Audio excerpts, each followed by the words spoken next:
Hey guys, tonight we're doing something a little different. We're not just traveling back in time, we're going to live it.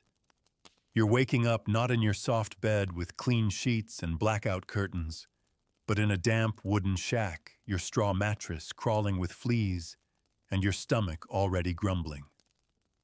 The fire went out hours ago, and the chill has settled deep into your bones.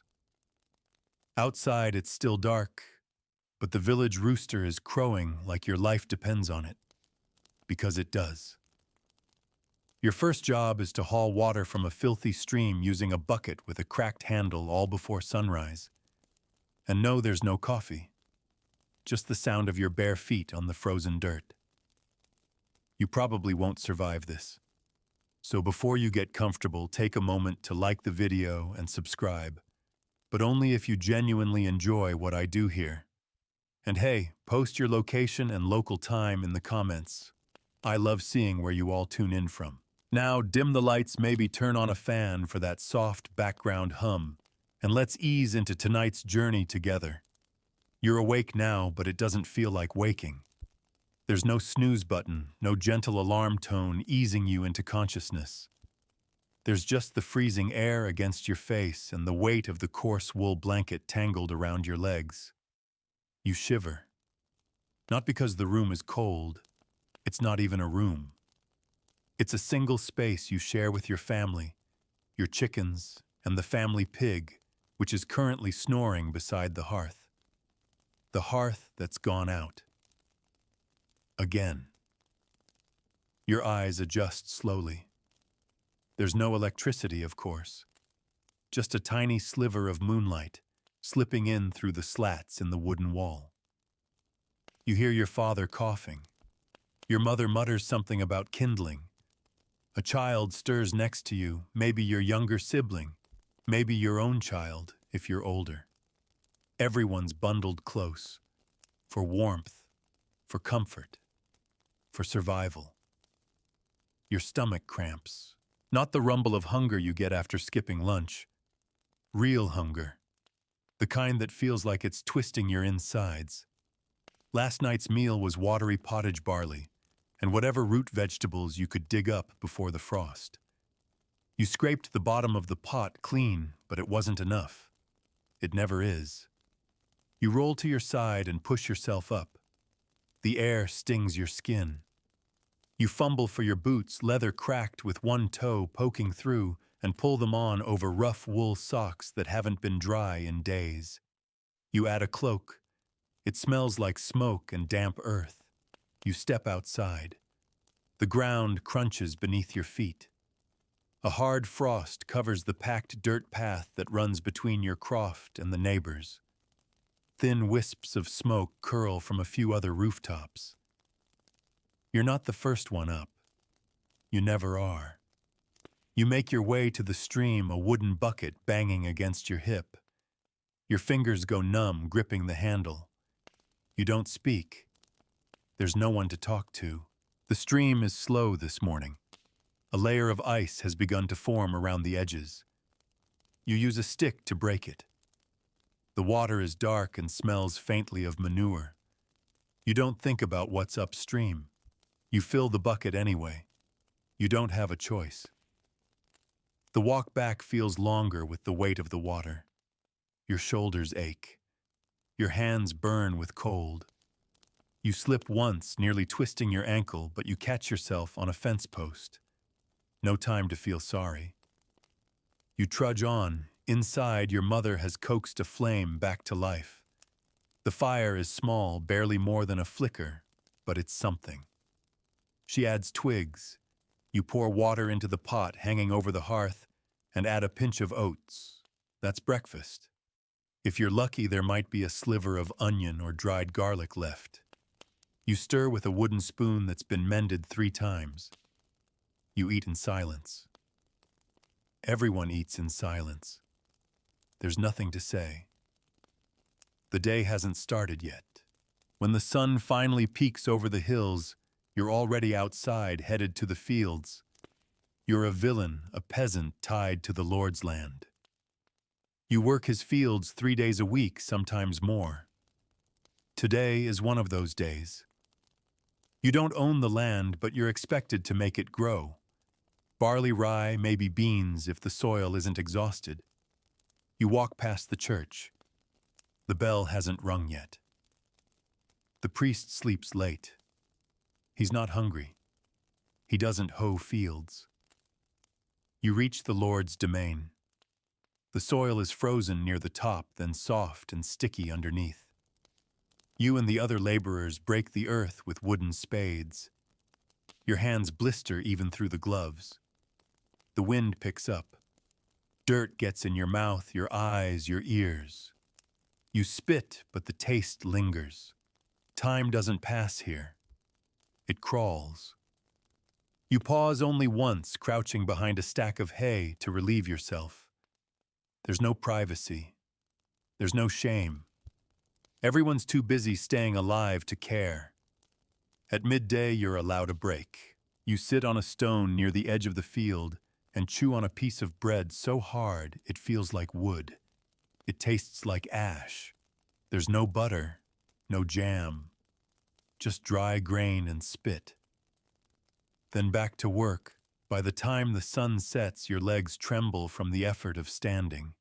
Your back feels like it's splitting. You've dug, hauled, threshed, gathered. The reeve tells you to return tomorrow. You nod. You don't answer. You just turn toward home boots heavy with mud. Your wife or mother or sister has added dried nettles to the evening pot. It helps. You think of meat. You don't remember what it tastes like. There was a time years ago when a neighbor slaughtered a pig. You had a slice of fat and a bit of bone. It was glorious. You've dreamed of it ever since. You sleep early. Not because you're tired, though you are, but because there's nothing else to do. No lights, no books, no soft mattress or clean sheets. Just straw. Just blankets that don't quite cover your feet.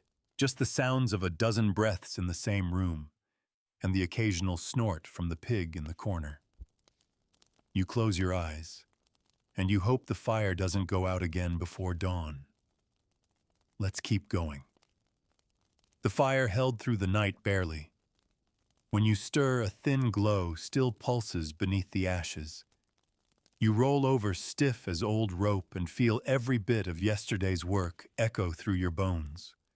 Your hands are swollen, your back ached in your sleep, and there's a knot behind your shoulder blade that's become part of you now.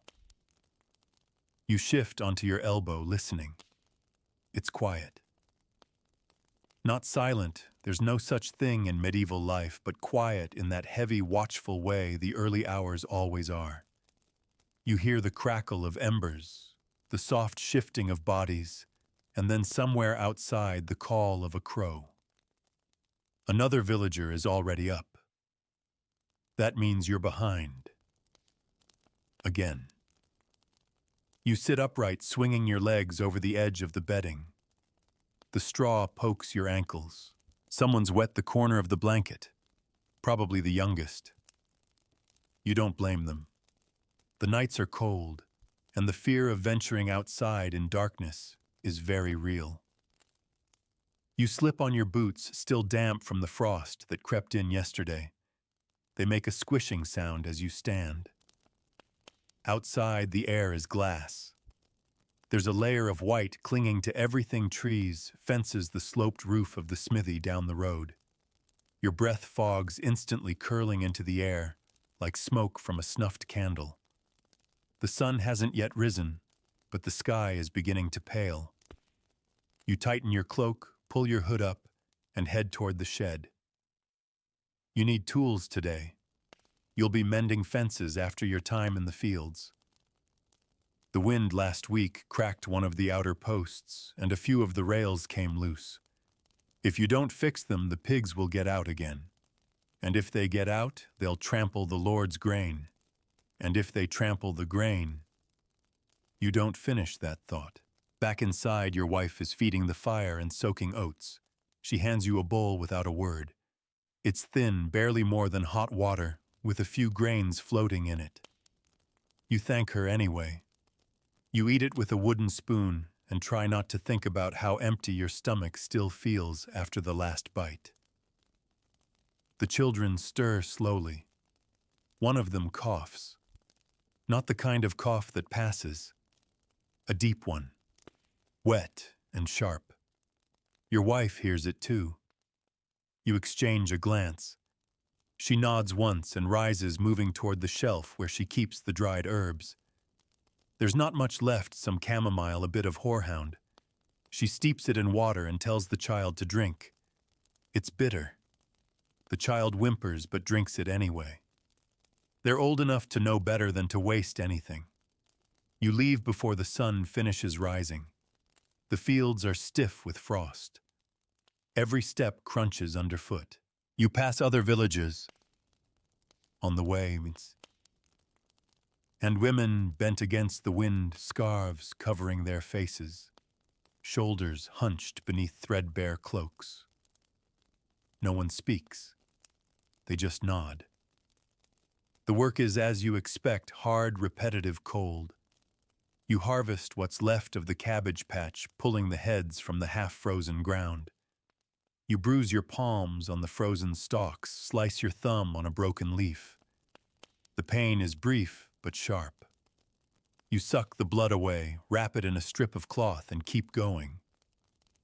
The reeve appears mid-morning, walking along the rows with his ever-present staff. He watches but says nothing. You keep your eyes down, your hands moving. Behind you, someone sneezes. No one offers a blessing. At midday, the sun hangs low in the sky. You break for a few minutes, sitting beneath a bare-branched tree. Your breath fogs. Your back groans. You pull out a crust of bread from your pouch. It's gone dry and hard. You dip it in a bit of ale and chew slowly. You don't taste it. Your teeth ache from the cold. Then back to work. After the cabbages are done, you move to the fence. The outer wall that holds the livestock is sagging. You and Osric, your neighbor, carry new rails up from the shed, struggling to balance them between the two of you. He says nothing, just grunts when you shift too fast. You use what nails you can find, but most of the fence is lashed with cord and bent stakes. It holds for now. You pause afterward, leaning against the post. The sun is nearly gone. The sky has turned gold near the horizon, violet at the edges. You've worked through the light again. By the time you return home, your limbs feel like they're filled with lead. Inside the croft is dim but warm. Your wife has made a thicker stew tonight, lentils, onion, and a bit of pork fat saved from the last butchering. The smell alone makes your mouth water. You eat slowly, savoring each spoonful. One of the children claps softly when they find a chunk of meat. It's no bigger than a fingernail, but it's cause for joy. After supper, you repair one of the stools. The leg's been wobbling. You use a bit of twine and a wedge of wood to brace it. Your hands are clumsy with cold, but you manage. The fire pops behind you, casting shadows across the wall. The children curl together on the straw. Your wife hums a song from her childhood, low, rhythmic, and sad. The same one her mother sang. You lie beside her, wrapping your arm around her waist. Her skin is cold against yours. You don't speak. You just hold each other in the dark. Your last thought before sleep is of the wind. You hear it outside, rustling the thatch, trying to slip through the cracks in the wall. You wonder if the fence will hold. You wonder if the child's cough will worsen. You wonder if tomorrow will bring snow. You close your eyes. And somewhere beyond the horizon, another day in medieval life is already waiting. Let's keep going. You wake before the light comes, but not by choice. You're shivering. The blanket slipped during the night, and the fire has faded to a whisper of warmth beneath gray ash. You curl your toes instinctively, but the straw beneath you is cold and brittle. Your breath fogs the air in front of you. For a moment, you lie still, staring up into the rafters, watching frost form in thin veins across the beams. Then you hear the sound of someone vomiting. It's one of the children. You're on your feet before you know it, moving toward the sound. Your wife is already there, holding the child's shoulders as they heave into a wooden bucket. You can't tell if it's last night's lentils or this morning's nothing. It doesn't matter. The child is pale, their eyes glassy. Your wife rubs their back gently, her expression calm but tight. You know that look. It's the one she wears when she's holding back fear. There's no physician, no medicine, no certainty. Only warm broth, quiet prayers, and the hope that the fever breaks before the worst comes. You step outside to fetch water.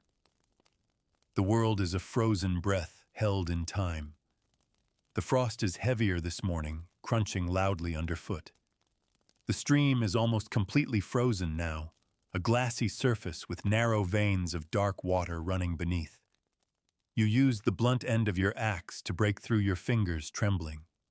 You fill the bucket slowly, watching your reflection in the dark water waver and disappear. Back at the croft, your wife has wrapped the child in 2 cloaks and laid them by the fire. The others huddle close. No one speaks above a whisper. You spoon water into the sick child's mouth and press your lips to their forehead. Burning. You stay close, but there's work to be done. There's always work. The fields won't wait for health, nor will the livestock. You leave the house reluctantly, carrying your tools, your eyes lingering on the door even after it shuts behind you. The manor fields lie stiff and lifeless under the cold. A thin mist clings to the ground, swirling around your ankles as you walk. Osric greets you with a grunt. His eyes are red. He didn't sleep either. His youngest died last winter fever like this. He doesn't speak of it, but he doesn't need to. You both carry the same weight now. The day's work is simple but grueling. Clearing brush, hauling stones from a collapsed fence, and spreading compost in frozen soil. The stench is powerful, but the cold numbs your nose. You scrape frozen dung into piles, then shovel it onto a sled you pull behind you. Your hands blister even through the gloves. Midway through the morning, the reeve passes by on horseback. His cloak is heavy wool, fur-trimmed clean. His horse's hooves crunch through the frost as he surveys the laborers. He says nothing, doesn't stop, just rides on. You hate him a little, but not with passion, with exhaustion. Lunch is a crust of bread and a scrap of salted radish eaten standing. Your back leaned against a barn wall. Your fingers are too cold to feel the food. You chew and swallow like it's a chore. Then back to it. By the time the sun sinks toward the horizon, your limbs feel like they've been carved from stone. You haul your tools home in silence. Even the birds are quiet today. The first thing you do is open the door.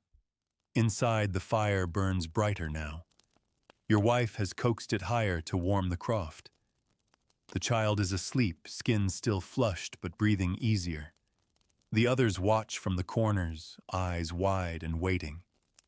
You breathe out. Not relief, just less fear than before. You help prepare dinner: mashed beans, turnip peelings, and broth thinned until it barely clings to the spoon. The sick child doesn't eat, but drinks a few sips of water. It's enough for now. After supper, you sit near the fire. Your wife darns a sock, her fingers moving by habit more than intention. One of the children curls in your lap. You stroke their hair and tell them about the time the priest lost his hat to a goat and had to chase it through the village green. They laugh quietly, like it's a forbidden joy. You smile. Joy is a rebellion here, a resistance to the cold and the hunger and the looming unknown. Before bed, you check the firewood pile. It's low again. You'll need to gather more tomorrow, even if it means skipping your own patch of land. The fence still needs mending, too, and the door latch is loose and the pig is limping. It never ends. You lie down holding the sick child between you and your wife, sharing your body heat. The blankets feel thinner tonight. The cold sinks deeper. You pull the edges higher, tucking them beneath your chin. The wind howls outside. The shutters rattle. But for now, the child sleeps. And that is enough. Let's keep going. The wind is still howling when you wake. It hasn't stopped not once all through the night. It lashes the croft like a living thing, rattling the shutters and seeping through every crack in the wood. The thatch above groans under its invisible weight. You lie there for a while, eyes open in the dark, listening to it scrape across the roof like fingernails on old bone. You wonder for a brief moment if it might simply carry the entire house away.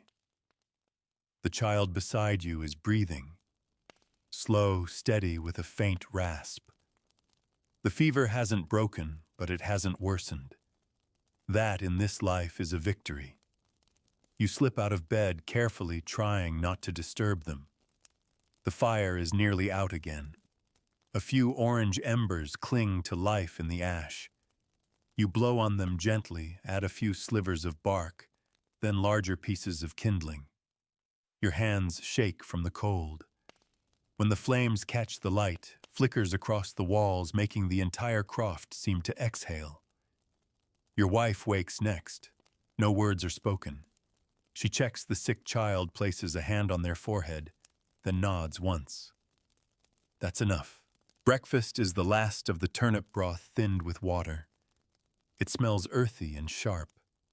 You spoon it out evenly, counting each ladle. No one complains. No one ever does. There's nothing else to compare it to. Today you need to gather firewood. You put on your thickest cloak, still damp at the hem, and wrap cloth around your hands.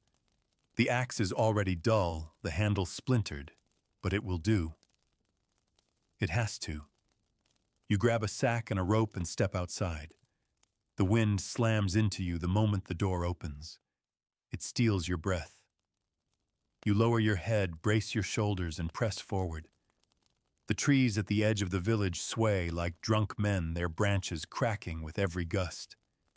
You make your way toward the woods. Not deep, never deep. The forest is full of stories, and not all of them are tales. Some speak of wolves, others of men, deserters, thieves, or worse.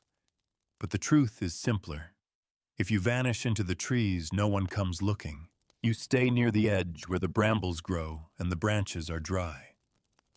You work in silence, chopping small limbs, pulling down dead branches, stacking them across your shoulders like a yoke. The cold numbs your fingers despite the cloth. Your knuckles split. Blood stains the bark, but you keep going. When the sack is full, you bind it with rope, lift it onto your back, and trudge home through the wind. Inside the croft, your wife has boiled water. She adds a few dried leaves to it, nettle and mint, and pours you a cup. You hold it in both hands, not for the taste, but for the warmth. You sip slowly, letting the heat sink into your chest. The child is still fevered, but sleeping. The others huddle near the fire, carving small figures from wood scraps. One of them offers you a shape. It might be a dog or a sheep, or just a lump with legs. You smile and tell them it's perfect. They beam. After resting, you begin patching the door latch. It sticks in the cold, and the wind threatens to tear it open entirely. You use a bit of leather, 2 iron nails, and a scrap of wood to create a new hinge. It creaks, but it holds. Good enough. Later you check on the neighbor, the old woman who lives 2 houses down. Her door is ajar, swaying in the wind. You knock once, then enter. She's alive, barely bundled under a pile of old furs. You stoke her fire, add some of your own kindling to her hearth. She murmurs a blessing. Her hands tremble. You leave a bit of bread behind. She'll stretch it. She always does. On the way back, you see the priest walking along the road, his cloak whipping behind him. He stops at each home saying a prayer or offering a scrap of dried fish. You nod as you pass. He looks exhausted. You imagine he's buried more people this year than he's baptized. You reach the croft just as the light begins to fade. Your wife has made a stew, if it can be called that, of barley and wild onion. It smells sharp, almost sweet. You sit beside the fire and eat together, the warmth filling your mouth, if not your stomach. After supper, you sit with the children, whittling another toy, checking the hem on a torn sleeve and sharpening the dull axe with a bit of stone. The rhythm of these tasks soothes something in you. Your wife hums again. Not a song this time, just a low, slow melody, like the wind, but softer. The sick child wakes briefly. Their eyes flutter open. They look at you. You smile and they blink once before falling back asleep. Night deepens. You add more wood to the fire. Just enough. You have to ration. Every log is a day of warmth or a night without frostbite. You lie down. The wind still howls, but inside there is quiet, and for now that is all you need. Let's keep going. When you wake, the wind is finally gone, just like that. The silence it leaves behind feels almost louder than the storm itself. No creaking rafters, no groaning shutters, no frozen air forcing its way through every crack. Just stillness. The frost is heavier this morning. It coats the inside of the window in delicate white patterns, like tiny feathers or spider webs. You reach out and touch one. It melts instantly beneath your fingertip. The cold hasn't left. It's deeper now, more settled, like it has claimed the village for its own. Your body is slow to rise. Muscles protest. Your spine feels like someone pressed it between two millstones overnight. You groan, softly roll to one side and push yourself up with numb hands. The straw beneath you rustles, and for a moment you wonder how much longer it will hold together before it needs replacing. The fire is low but alive. You stir it, add kindling, and wait as the orange glow grows. The warmth is modest but welcome.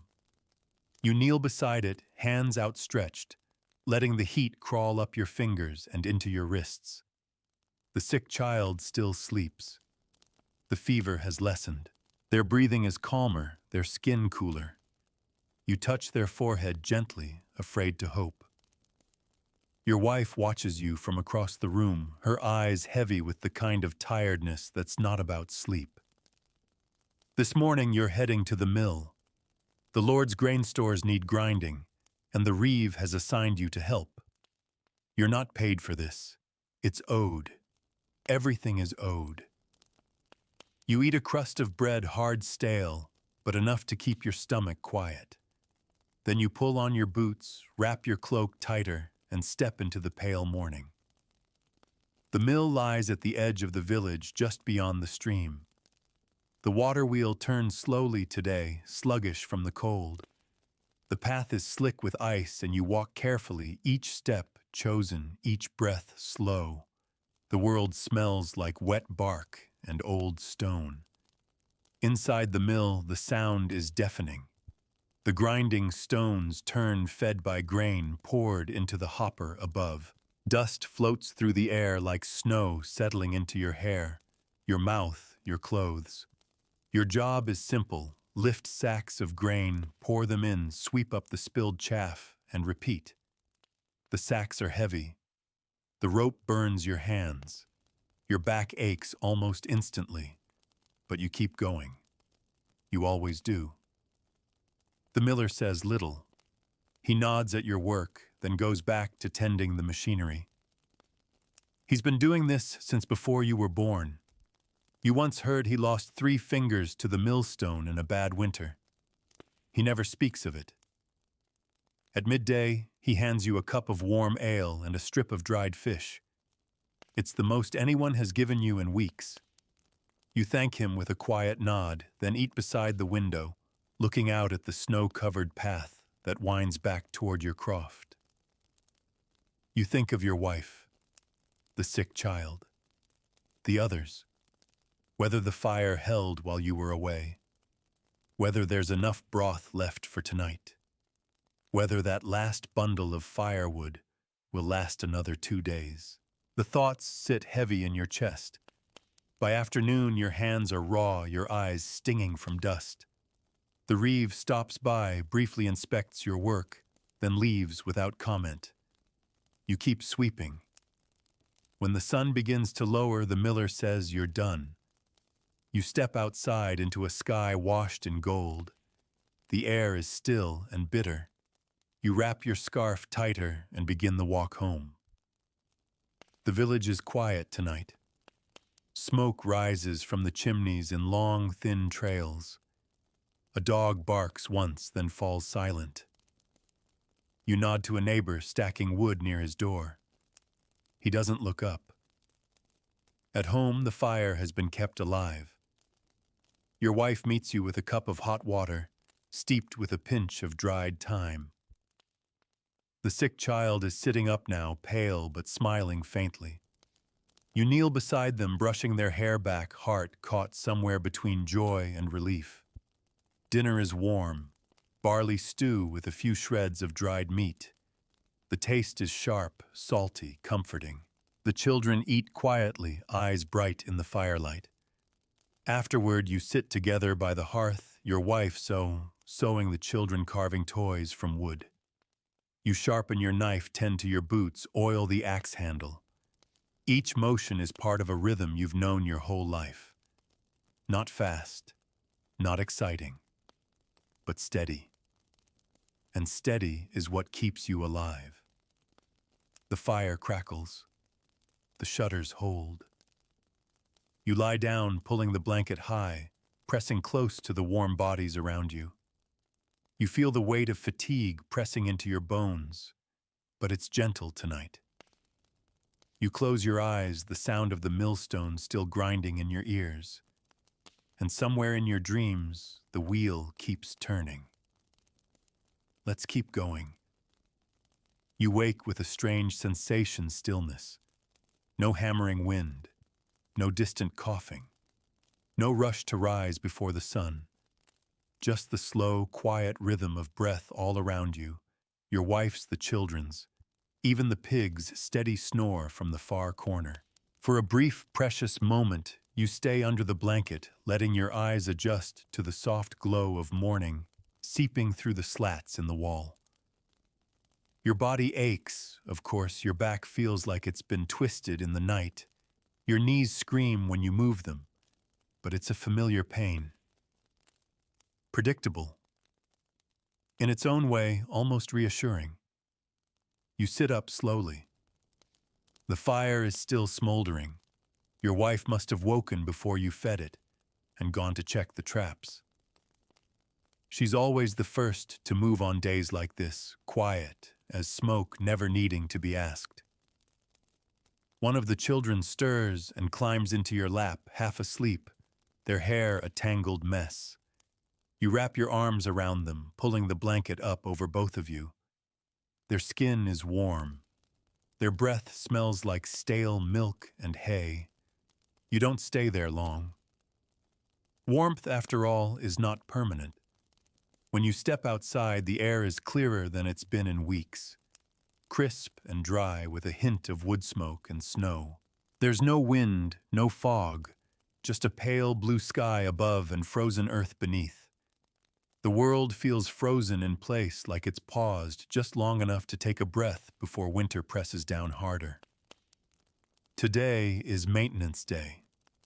That's what you've named it in your mind, though no one in the village ever says it out loud. It's not a holiday, just the kind of day where for once you're not being pulled to the Lord's fields or the mill or the church's bell tower. It's the kind of day you use to patch the holes that have grown wide while your attention was elsewhere. You start with the roof. Again. Always the roof. You drag the ladder around the side of the croft and climb slowly, each rung slick with frost. At the top, you squat on the uneven thatch, pulling back layers of straw, checking for rot. There's a patch where rain must have pooled during the last storm. You cut it out and lay new straw, tying it down with twine you twisted yourself 2 nights ago. It's not beautiful work, but it'll hold. Until spring, you hope. Back on the ground, your wife returns with a smile and a small bundle wrapped in cloth. 2 field mice caught in the traps near the hedge. She doesn't say a word, just sets them near the fire and starts preparing the pot. You nod. Mice are meat. Barely, but they're something. The children help gather sticks for kindling. You send the older ones to the edge of the forest, where fallen limbs gather, like discarded bones. They've learned which ones to choose, dry, clean, light enough to carry. They return proud and flushed arms full of firewood. You spend the rest of the morning checking the pig's pen. The latch is rusted. You replace it with a carved peg, jamming it through a drilled hole and testing it with a few sharp tugs. The pig watches you with dull, indifferent eyes. She knows you, knows your scent, your routines. She doesn't bother grunting anymore, just waits. In the early afternoon, you take a walk down the lane to trade. The neighbor 2 houses down has eggs. You have a spool of coarse thread and a wedge of dried salt fish from last year's harvest. The trade is quiet, respectful. No haggling. You've lived beside each other too long for that. You walk back slowly, passing other crofts, each one radiating smoke from the chimney. Each one quiet, low to the ground, surrounded by fences patched with string and scraps. In the distance, you hear a woman singing something soft, old. The kind of tune that doesn't really mean anything, but still manages to carry sadness in its bones. At home, your wife has boiled the mice into a broth, bones and all. It smells faintly gamey but rich. She adds onions, wild herbs, and a splash of milk to soften it. The result is a stew that tastes better than it has any right to. Everyone eats in silence, the children dipping hard bread into the pot, sopping up every last bit. After dinner, your youngest brings you a shoe split at the side. You sit by the fire and begin to repair it, pushing a bone needle through the stiff leather with steady hands. The sole is almost worn through. You'll have to patch that next week, if you have leather left. The room is warm now. The fire's strong, and the walls hold the heat. For once, you don't feel the cold crawling in. You lean back, head against the wall, and close your eyes. Your wife hums again. A different tune this time. Slower. She's stitching something, her fingers flying over the fabric. The children sit beside her, tracing patterns in the soot on the hearthstone. You feel still, not comfortable, not safe, not full, but still. And that in this world is everything. Later, you add 2 logs to the fire, more than you should, but tonight you allow yourself the luxury. You know what the morning will bring. The same aches, the same rationing, the same endless questions about how long everything will last. But for now, the fire crackles. Your family sleeps. And you sit beside them, the quiet king of a kingdom made of mud, straw, and breath. You close your eyes. Let's keep going. The croft is completely dark when you wake. Not the half-darkness of dawn or the fading glow of a dying fire, but true, thick darkness, the kind that disorients, that swallows outlines, that makes even the familiar shapes of your own home feel alien. You blink a few times, trying to adjust, but the darkness doesn't lift. No glow from embers, no flicker from the hearth. Just cold. The fire has gone out. You sit up slowly, careful not to wake the others. The blankets are stiff with frost near the edges. The air bites at your nose, your cheeks. It feels like someone has opened the sky and let all the cold in at once. You grope your way toward the hearth. Your hands find the stone, then the ashes. Cold. No glow. No warmth. Only the faint outline of last night's charred wood. You crouch and begin your work. You know what to do. You've done it so many times you could build a fire blind. You do. A spark catches. A tiny flicker like a heartbeat. You blow gently, then again and again. The flame grows just enough to light your face. You see your breath swirl in front of you. Slowly, the fire pushes back the darkness. It begins to feel like a home again, not a cave. Your wife stirs. She pulls the youngest closer and wraps the blanket over their head. The others remain still, but their eyes begin to open. No one speaks, not yet. You rise, stretch slowly. Every joint complains. You roll your shoulders, rub your neck. Your stomach growls. You ignore it. Today is baking day. It's not much barley flatbread, nothing more. But it's important. It's food that lasts, that fills, that gives structure to the hollow parts of the day. You and your wife begin by grinding the remaining grain by hand. You use the quern stone, 2 heavy slabs, one atop the other with a wooden handle wedged into a hole. You pour the barley in a handful at a time and rotate the top stone slowly, painfully. It takes forever. Your arms ache after the first 5 minutes, but you keep going. You have to. The flour comes out uneven, coarse, speckled with grit. You sift what you can with a cloth, then mix it with a little water and salt. Your wife kneads the dough while you stoke the fire and prepare the pan. There's no oven, no luxury of consistent heat, just the flat stone warmed by flame and your best guesses. The children gather around the hearth, watching. The sick child sits up again today, legs tucked beneath them, face still pale but curious. You hand them a tiny bit of raw dough. They chew it thoughtfully, then smile. You smile back. When the bread is ready, it's flat, chewy, dark at the edges. You cut it carefully into strips, handing a piece to each child, then taking your own last. It's warm. That's enough. Later in the morning, you walk to the center of the village. The church bell is ringing not for mass, but for news. That's what bells are here.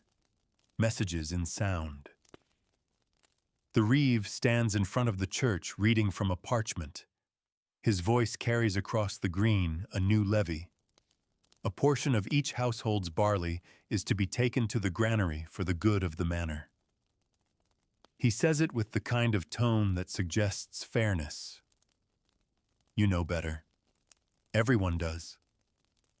You walk home slowly, fingers curled into fists in your sleeves. That afternoon, you take inventory. You go over every sack, every jar, every pinch of herb, every grain of salt.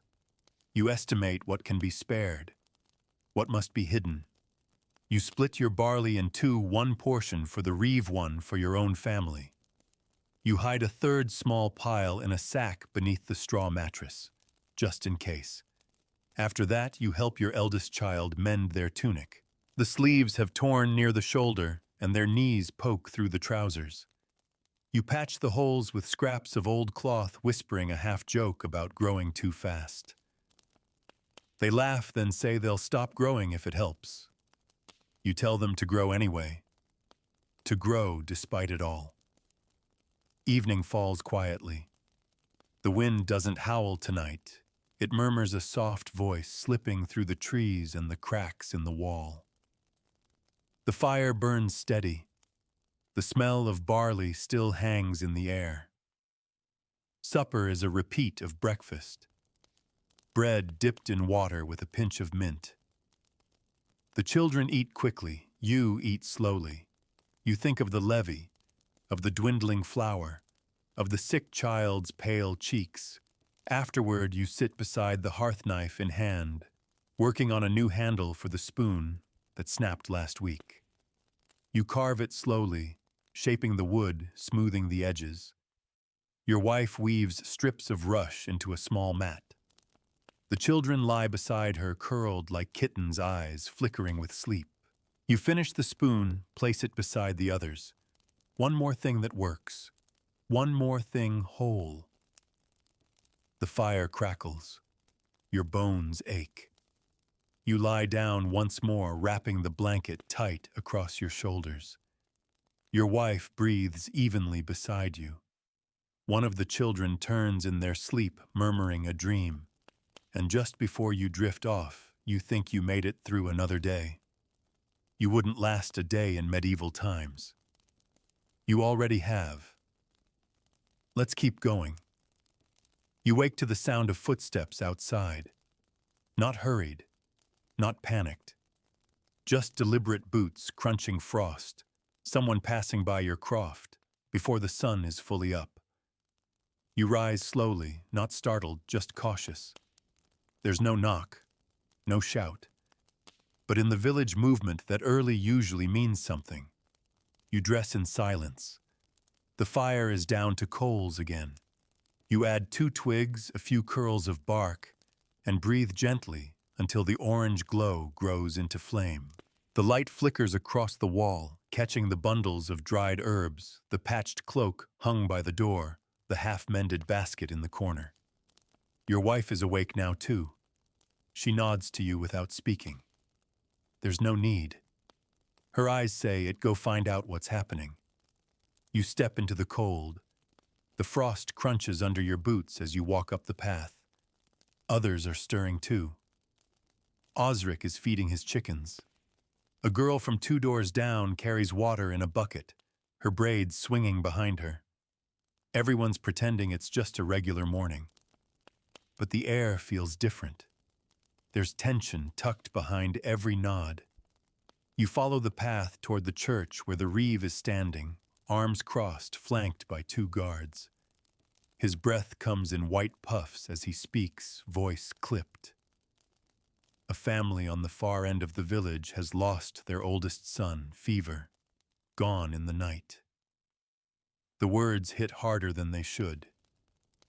You didn't know the boy well, just passed him a few times, but still it feels close, closer than before. You think of your own sick child, of the heat in their cheeks, the rasp in their breath. You grip your hands into fists inside your sleeves. You walk back home more slowly. Inside the croft, the warmth from the fire is spreading. The sick child is awake now, sitting up. Their lips are dry, but their eyes are clearer. Your wife offers them water in a clay cup. They drink it all, then fall back against the straw mattress. Still exhausted, but breathing. You exhale. Not relief, but something like it. Today is a preservation day. That's what you call it quietly. A day to stretch the little you have into more. A day to prepare for what might come next. You start with the meat, what's left of it.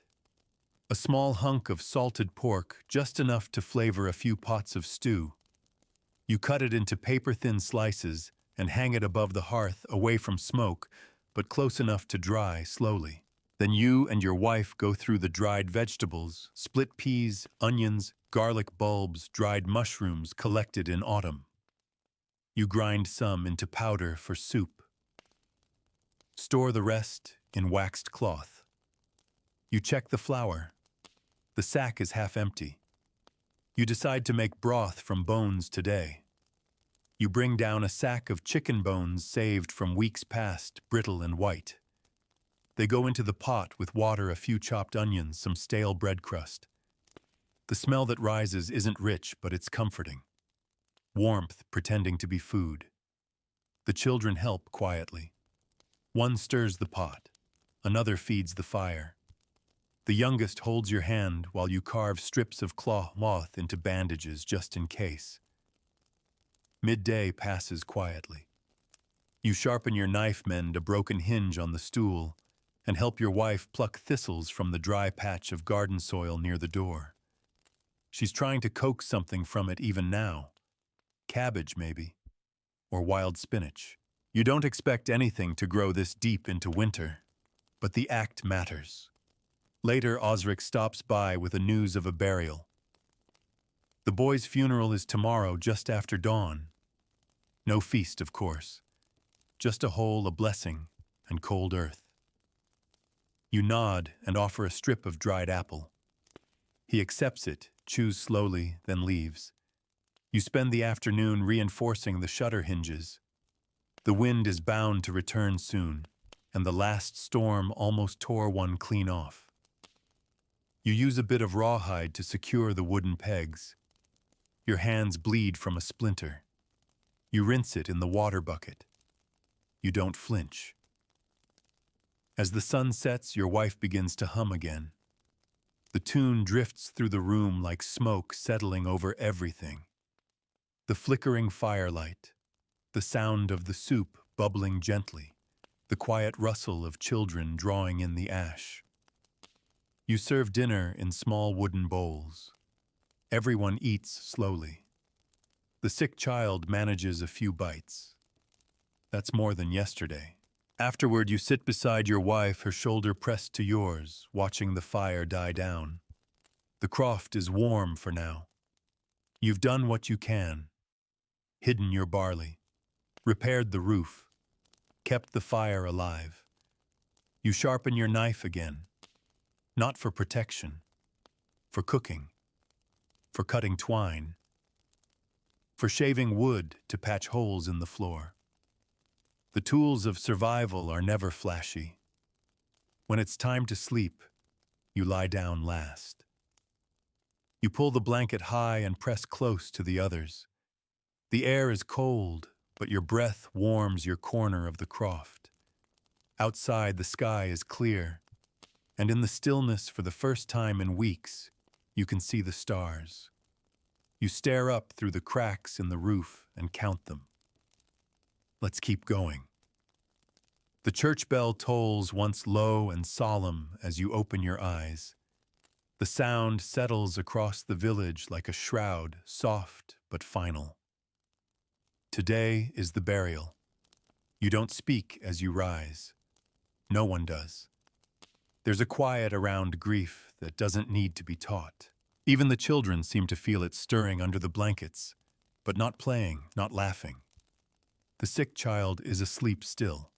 Their breathing is steady, shallow, but not alarming. Your wife places a hand over their forehead and nods. No words, just a look that means, you go, I'll stay. You pull on your cloak, your boots, and the wool cap that doesn't quite cover your ears. The cold settles around your shoulders like a mantle. It's colder than yesterday. A gray mist crawls over the ground, wrapping the houses and trees in silence. As you walk up the path, you see others emerging from their homes, all moving in the same direction. Faces pale, clothes plain, eyes down. The only sound is the gentle shuffle of boots in the frost. No one brings tools. No one brings baskets. Just themselves. At the church, the priest stands ready, book in hand. The boy's family, what's left of them, gathers near the grave.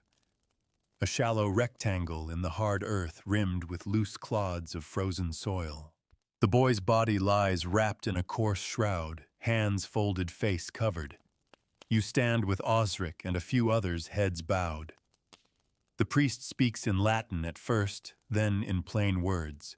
He says the boy was strong, obedient, that he served his father well, that the Lord gives and takes, and that we must bear both with equal grace. No one nods, no one cries. Grief here is quieter than in books. It's a worn-out thing, threadbare and familiar. Two men lower the body. You help shovel the first few scoops of soil.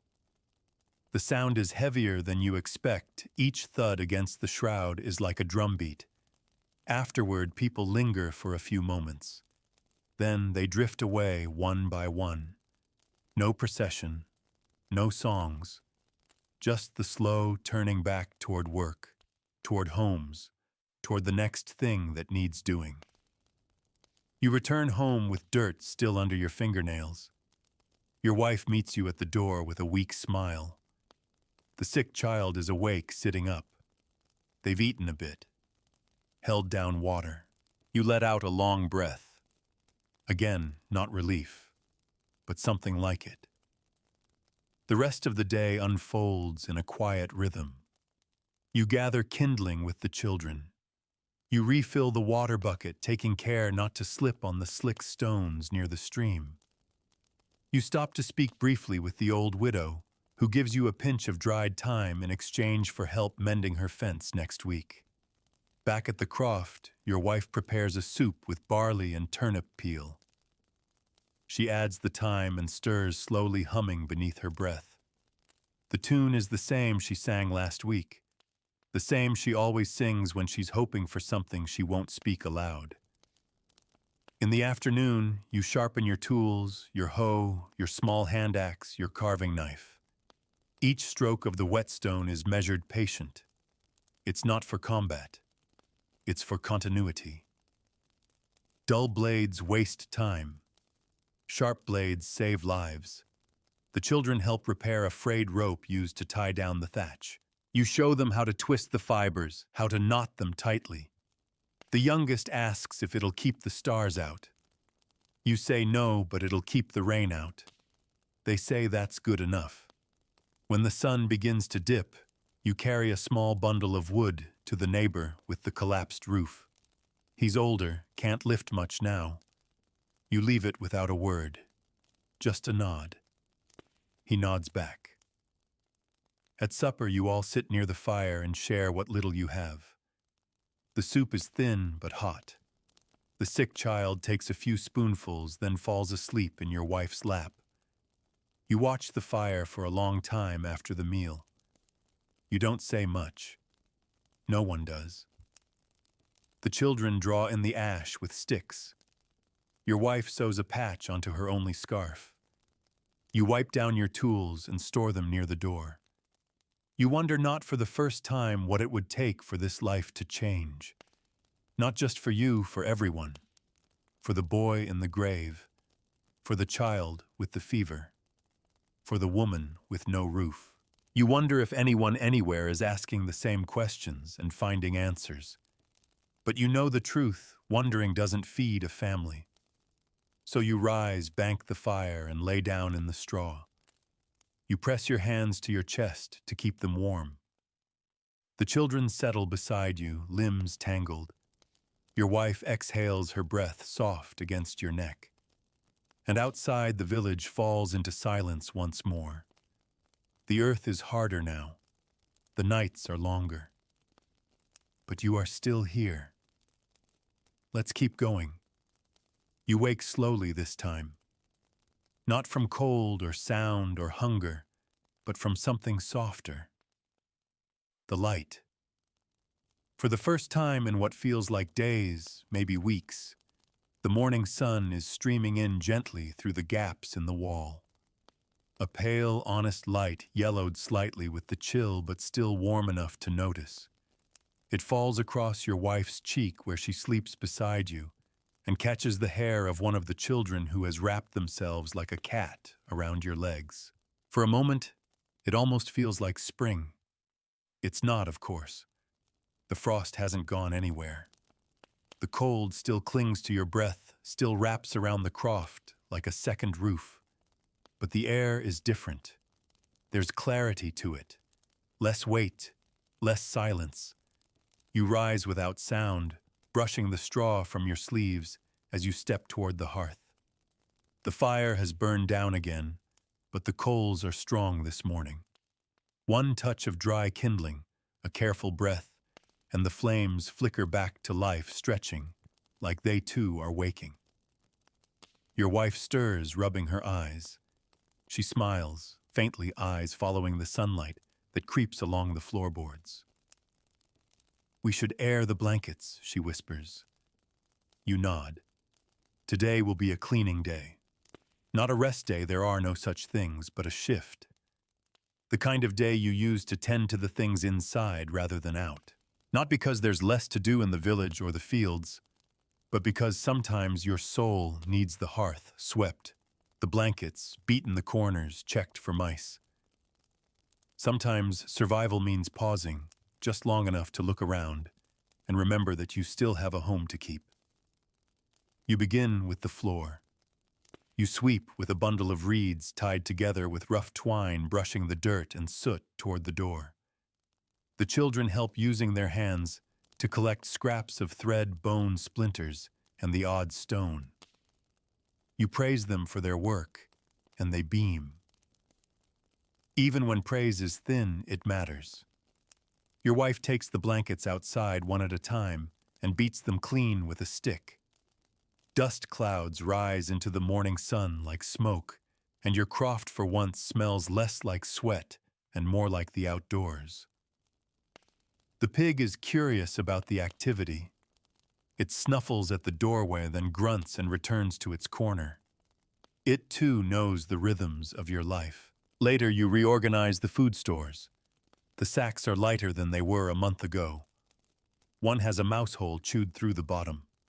You empty the grain into another sack, hang it from a rafter, and set a stone over the hole.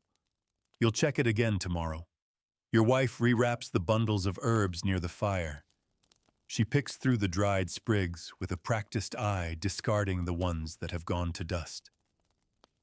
She pauses at a few feverfew nettle sage and sets them aside. Enough for one more strong tonic if needed. You both glance at the sick child, who now sleeps soundly under a sunlit blanket. The color is returning to their cheeks. Midday comes with a quiet meal, bread softened in warm milk, the last of the onion broth, and a cup of weak ale. The children eat slowly, watching the birds outside peck at the frozen ground. You spot a robin. Your wife says that's a good sign. You don't disagree. Afterward, the children help patch the roof from the inside. You pass them scraps of cloth and help them wedge them into the gaps between the rafters where the wind has found new paths. You remind them that work done together always goes faster. They nod. They've learned this truth early. In the afternoon, you turn your attention to the tools.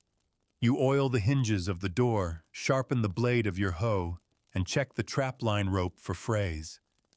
Everything is just barely good enough, but that's all it needs to be. Your wife scrubs the hearthstone with ash and a cloth. The children stack wood. The croft begins to feel a little less like a cage and a little more like something cared for. Osric passes by in the late afternoon. He stops at the doorway, glancing around. "Looks good," he says, as if surprised. Then he asks if you'll help him repair his chimney stone on Thursday. You say yes. You always say yes.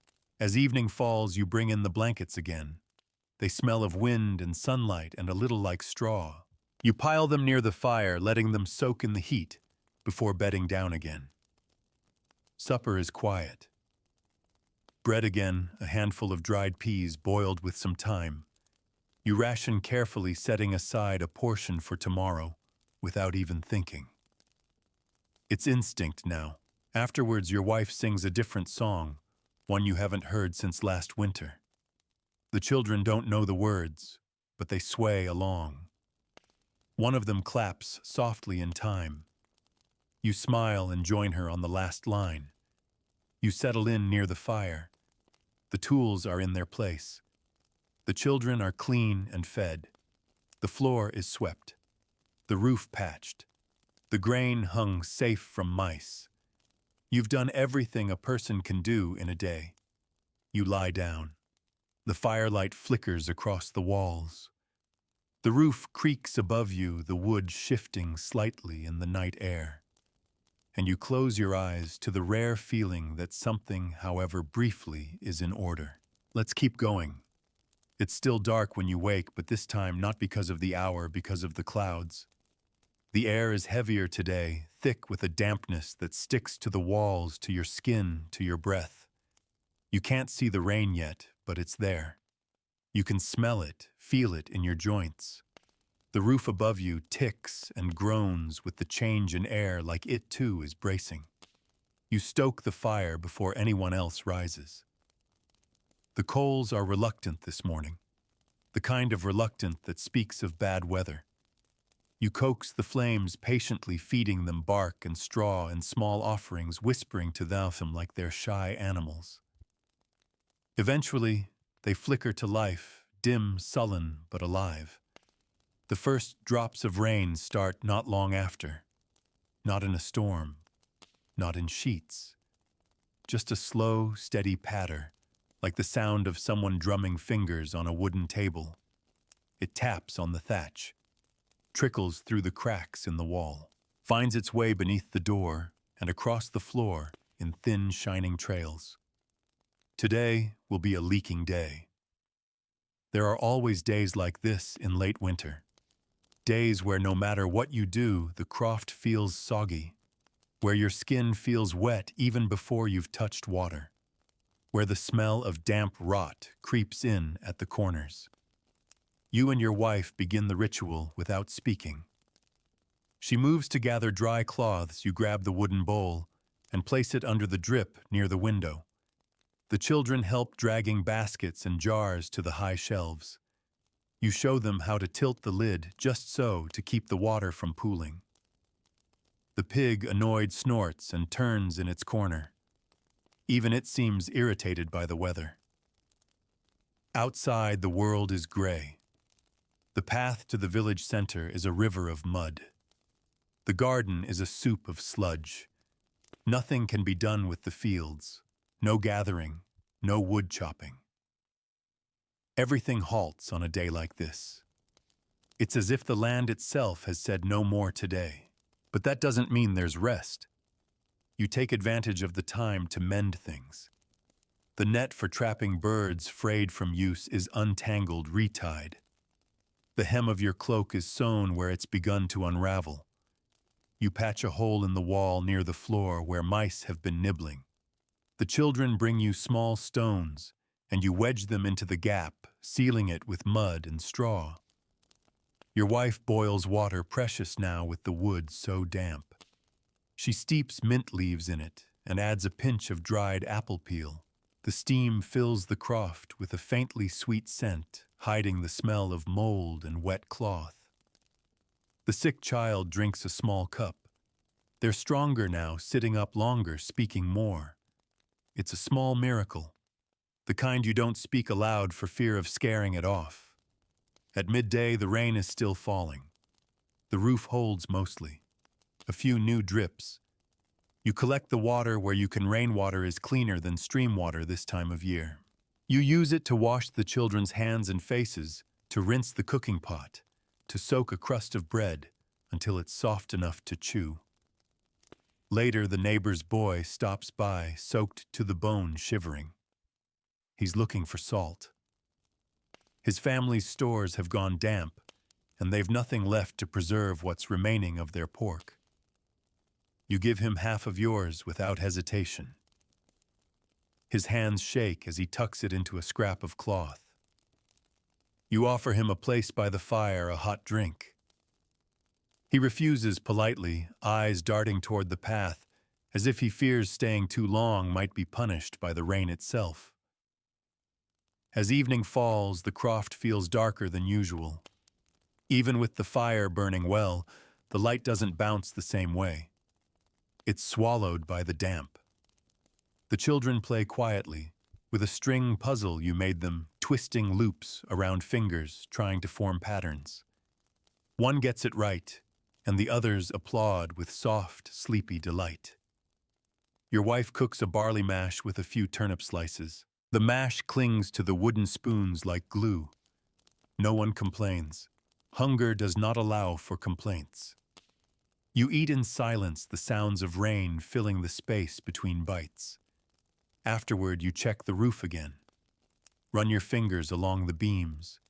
Press your ear to the wood. No new leaks for now. You let out a breath you didn't know you were holding. Before bed, you dry the children's feet one by one, wrapping them in the last dry cloth. You do the same for your wife, then yourself.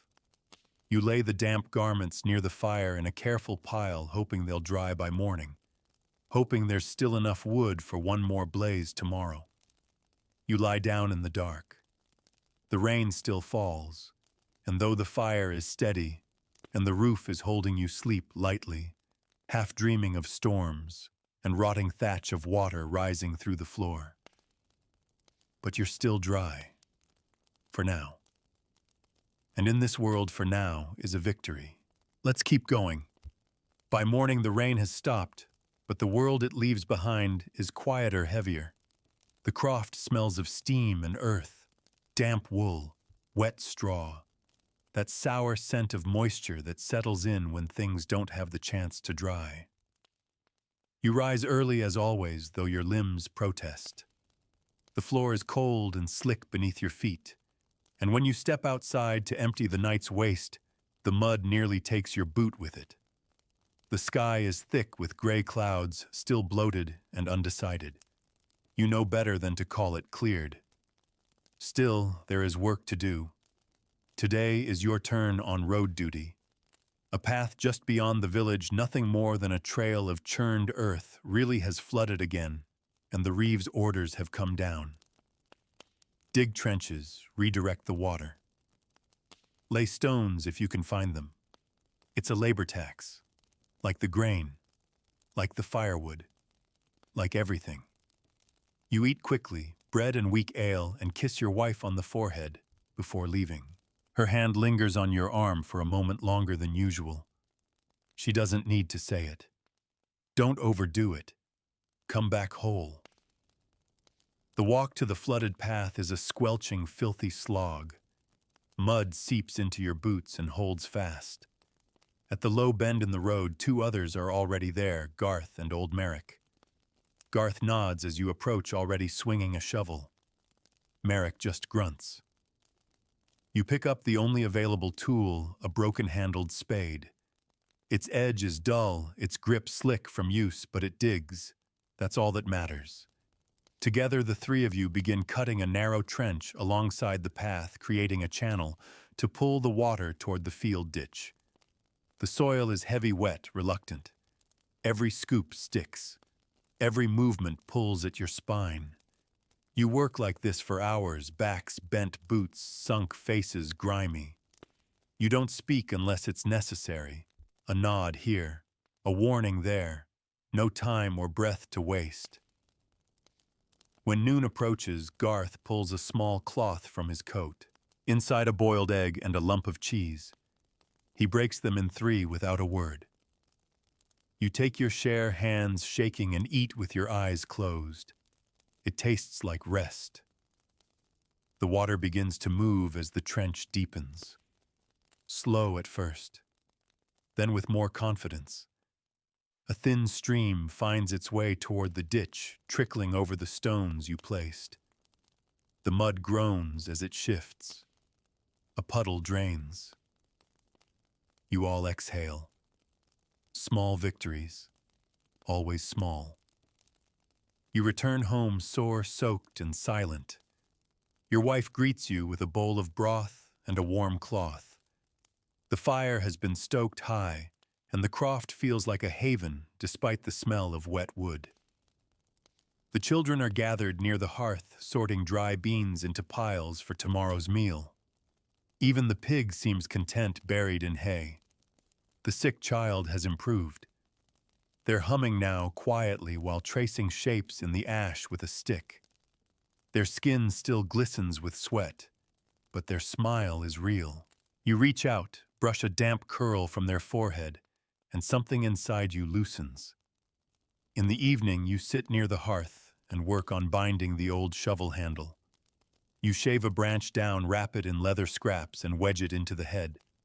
It's not perfect, but it'll hold for a few more days, maybe a week. Your wife is spinning thread from old wool. Her fingers move quickly, pulling, twisting, winding. The rhythm is calming. The fire cracks, the pot bubbles. The children laugh softly over a joke only they understand. These are the moments that feel full. Not joyful, not safe, but full. You remember a story your mother once told about a lord who lived in a stone house with 50 windows. He had hot meals every night, 3 servants to dress him, and silk that never wore through. She said he was a fool. He never knew the weight of his own life. You think about that now, watching your wife thread wool through her fingers like gold. As the night deepens, you open the shutter for a moment and glance outside. The sky is trying to clear. A few stars blink through. The path glistens with leftover rain, but it's no longer swallowing the village. The trench held. You bank the fire, carefully stacking the wood just right, brushing the coals toward the center. The sick child has already fallen asleep, curled under 2 blankets. The others follow soon after. When you lie down, your muscles sigh. You stretch your legs and feel the ache like a song playing in your bones. You close your eyes. You dug the road today. You came back whole. You'll sleep well tonight. Let's keep going. The morning begins with wind. Not the howling kind that screams down the chimney and rattles the shutters, but something more insidious, steady, sharp, slipping through every gap and seam, threading itself into the fibers of your clothes and settling into your bones. It carries the smell of iron and earth and something else change. You rise slowly, tugging your cloak tighter, and step outside into a world swept clean of birdsong. The sky above is a curtain of steel, unmoving. The trees do not bend, but they creak old tired sounds, like the forest itself is remembering every winter it has endured. Your wife has already risen, of course. She stands at the fire, stirring something thick and brown in the pot. You smell barley, maybe a bit of dried onion. Comfort food, if it could be called that. Her face is pale in the early light, the lines around her mouth deeper than they were last season. You kiss her cheek without speaking and sit beside the hearth. Today is tax day. You've known it was coming. The Reeve gave notice last week, and your household isn't exempt. No one is. Not the family with 7 children. Not the widow in the corner croft. Not even the priest, though you suspect his contributions come back tenfold in the form of grain or labor from the rest of you. You spend the morning preparing what little you have. 2 sacks of barley, one tighter than it should be, and a wedge of smoked pork that's thin enough to see through. Your wife wraps the offerings in a cloth and ties it with twine, tucking a small sprig of mint in for scent. It's not about charity, it's about dignity. Even when you give what you can't afford to lose, you present it well. The walk to the granary is quiet. You're not alone. Other villagers trudge the same path, eyes low, shoulders hunched. No one speaks. The line outside the granary is long and slow-moving. You see Osric ahead of you holding a bundle of eggs. Behind you, Merrick leans on a cane, balancing a cloth-wrapped jar of preserved goose fat. When it's your turn, the steward inspects your goods with the care of someone who has never known hunger. He lifts the pork frowns, pokes the barley as if testing for lies. He says nothing, just scribbles a mark on a scrap of parchment and gestures for the next in line. You take back the empty cloth and walk home with hands that feel strangely lighter and heavier at the same time. At the croft, your wife has kept the fire going. The children have swept the floor and are now stringing bits of dried bean pods onto a thread, pretending they're beads. The sick child, still improving, laughs softly when one pod splits and flings a bean across the room. Your wife hands you a bowl of barley broth. Thin, not much left now. You sip slowly, grateful for warmth even if it tastes of sacrifice. Afterward, you spend the afternoon repairing the chicken coop. One of the rails has snapped where the frost warped the wood. You pull it apart gently, remove the rot, and cut a new post from the log pile. Your axe blade is dull, but you know the grain of the wood well enough to work around it. The children help gather nails from the jar and pass you the hammer. Your wife watches from the doorway, sewing a new lining into her oldest shawl. Later, Osric stops by with a smile and a quiet whisper. He's managed to set a trap near the church wall, and it caught a hare. He invites you to share a meal tomorrow. You nod, surprised. That's rare. Food enough to invite someone. He must be doing slightly better. Or maybe he just remembers what it's like to feel hollow. You go inside and prepare supper barley cakes cooked on the stone by the fire. You mix the last of the flour with water, and salt shape them with your hands, and flip them carefully. The children eat quickly, licking their fingers, the quiet joy of texture and taste in their eyes. That night, your wife sits beside you as you carve new hooks for hanging the tools. She leans her head on your shoulder and murmurs a prayer, not to be rich, not to be free, just to have enough for tomorrow. You say amen. The children sleep quickly, the sick child too. Their color is almost back now.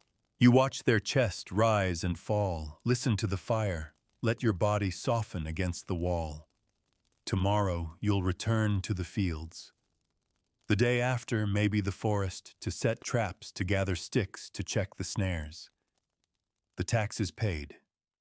For now. The weight hasn't lifted, but it's shifted. Slightly. Enough that your breath no longer feels like debt. Outside, the wind has calmed.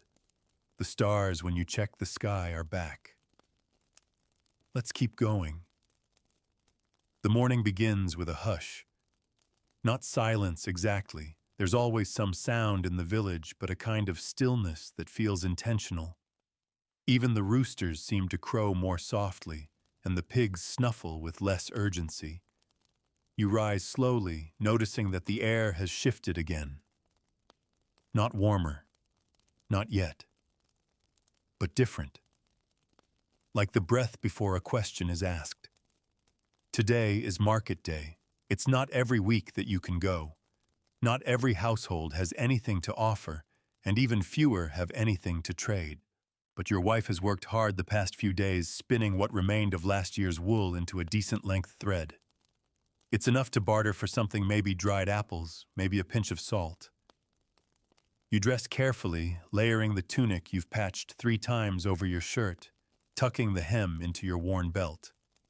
You wrap the wool in cloth and place it in a pouch. It's not heavy, but it feels important. You walk with your wife along the path into the heart of the village. The children stay behind to tend the fire and sweep the floor. The eldest is old enough now to manage that. It's strange how quickly that happens, how suddenly their shoulders begin to look like yours. The market stalls are simple tables, carts, crates flipped upside down. Most villagers lay their goods on cloth right on the ground. You nod to the baker who's selling yesterday's loaves for half a handful of dried peas. A cooper has a few barrel staves lashed together with green twine. A fisherman from the next hamlet over holds up a string of dried eels like a prize. The air is thick with the scent of smoke-cured meat and livestock. There's a kind of rhythm to it, the haggling, the glances, the subtle nods of agreement. No one's getting rich here. But sometimes someone walks away with something they didn't mishfo the day before. You and your wife walk slowly, scanning the cloths, the baskets. At one stall, you find something unexpected, honey. Not much. Just a thumb-sized jar. Amber and golden in the winter light. You can't remember the last time you tasted anything sweet. You ask the price. The woman running the stall, an older lady with sharp eyes and a kind face, looks at your thread. She runs it between her fingers, feeling the consistency, checking for strength. She doesn't speak for a moment, then nods. 1 jar. She throws in a pinch of dried rosehip besides. You thank her, then you thank her again. The words feel clumsy in your mouth. Gratitude isn't something you've practiced aloud much lately, but she nods with understanding. You pass by Osric's wife, who has brought a single hen in a crate. She doesn't say much, but her eyes tell you everything. Things are tight at their croft, too. You wish you had something extra to give her. You don't. Not today. Back at home, the children gather around the tiny jar of honey like it's treasure. You use a sliver of flatbread to scoop the first taste and let each child have a lick. Their faces transform, eyes wide, brows lifting, mouths slowly curling into something close to wonder. Your wife laughs. It's not a big laugh, not a deep one, but it's real, and it fills the room more than fire ever could. Later in the day, you repair the garden fence. One of the slats snapped in the last frost. You use wood saved from the roof repair, measured and cut to size. You set it in place with a stone and wedge it down tight with rope. The soil below is still frozen, but your fingers itch to dig, to plant, to do something that feels like spring. The children help with small chores, tying bundles of kindling, rolling dried herbs into cloth tubes, brushing dirt from the pigs' hooves. You watch them move with more certainty than before.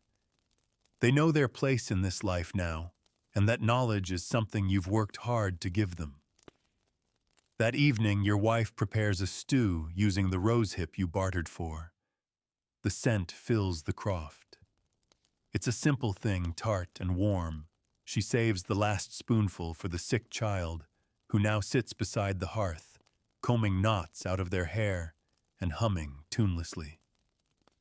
After supper, you sit with your carving knife and begin to shape a new toy, something for the youngest. A tiny horse, just a block of wood now, but the legs are taking form. You remember the one your father carved you. You can still feel the smoothness of its back in your palm years later. Your wife mends the edge of your cloak, and the children lie against each other like a pile of tired pups, watching the fire flicker against the thatch. One begins to snore. Another sighs in their sleep.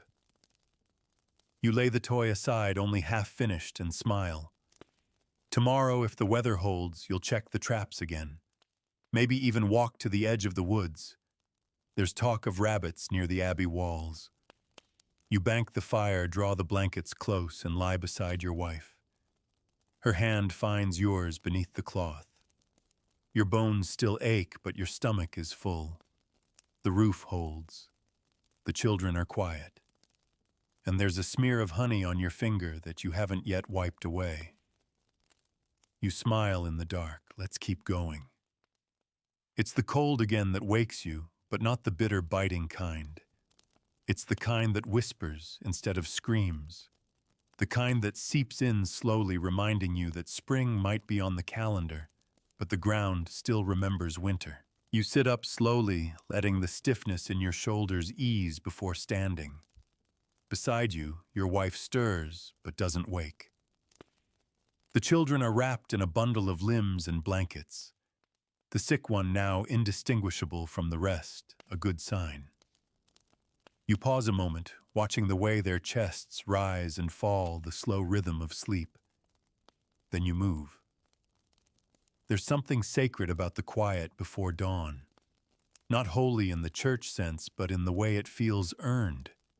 You move through the croft, with care feeding the fire, checking the coals, laying out the day's tools. It's your routine now, your liturgy of survival. Today you'll walk to the edge of the forest. You've put it off, not out of fear, but because it's a commitment. A half-day's journey there and back. But the snares need checking, and your family needs meat. Dried peas and turnips can only carry you so far. The children's eyes have begun to linger on empty bowls a little too long. You pack what little you need, twine your knife, a worn cloth in case you catch anything worth wrapping, and kiss your wife on the forehead. She doesn't speak, just nods. You say you'll be back by dark. The walk is long and uneventful. That in itself is a mercy. The path is muddy but passable, and the wind is gentle. Birds call in the canopy above, and somewhere in the distance a stream bubbles like laughter. When you reach the first snare, your heart skips, empty. So is the second. The third holds a rabbit, small, thin, but alive. You whisper thanks, end its life cleanly, and place it in your cloth. By the time you've finished checking them all, you've caught 2. Enough for stew. Enough to say yes when the children ask if there's anything better than bread tonight. On the walk home, you pass the abbey walls. The monks are outside tilling the frozen garden beds. Their hands are soft compared to yours, their robes cleaner, but the ache in their shoulders looks familiar. You nod in greeting. One nods back. Another offers you a crust of bread, thick brown, studded with herbs. You accept it like treasure. At home, your return is met with small cheers. The children crowd around the bundle as if you've returned with gold. Your wife examines the rabbits and immediately begins to prepare the stew. She's already soaked lentils and saved the last turnip peel for flavor. Tonight's meal will be warm, filling, real. As the stew bubbles, you wash your hands and sit outside the croft for a moment, watching the sky. The clouds have pulled back. The air smells like thawing earth. A bird lands near your foot and pecks at the mud unbothered. You let yourself smile. Later, you help your wife skin and clean the rabbits. The children watch, curious but quiet. You explain each step, where to cut, where to pull what not to waste. It's not just a meal. It's a lesson. One they'll carry long after you're gone. Dinner is the best you've had in weeks. Rich by your standards. The pot is scraped clean. Even the pig gets a treat, a scrap of organ meat devoured with relish. Afterward, your wife hums a song while sewing a new lining into one of the children's tunics. You finish the toy horse from before smoothing its legs, carving small notches for reins. You pass it to your youngest. They hold it like it might break. The fire is warm. The croft is dry. The food has settled into your bones, and your hands for once do not tremble. You lie down slowly that night, every limb folding into place like a story finishing its final page. You've done it again. One more day, in a world where you weren't supposed to last a single one. Let's wind down. So now you've made it to the end. Your boots are soaked with mud. Your hands are raw, your back is tight. Your breath smells faintly of wood smoke and barley stew. You've survived freezing winds, fevers, leaking roofs, and long walks home with empty sacks. You've stared down famine, taxes, and death, all without fanfare, without armor, without banners. You've learned to listen to the fire, to ration your beans, to tuck the straw tighter under your ribs. You've learned to love slowly, protect quietly, and carry on endlessly. And it's hard not to realize now that survival here isn't heroic. It's habitual. It's quiet. It's aching. It's incredibly, impossibly ordinary. But you made it. And that's all that was ever asked of you.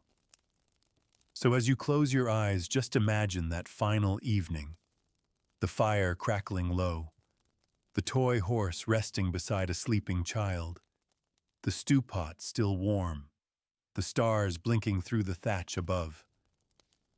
You're lying in your blanket pressed close to those you love, and for once you're not thinking about tomorrow. Because for once, tonight is enough. You've made it.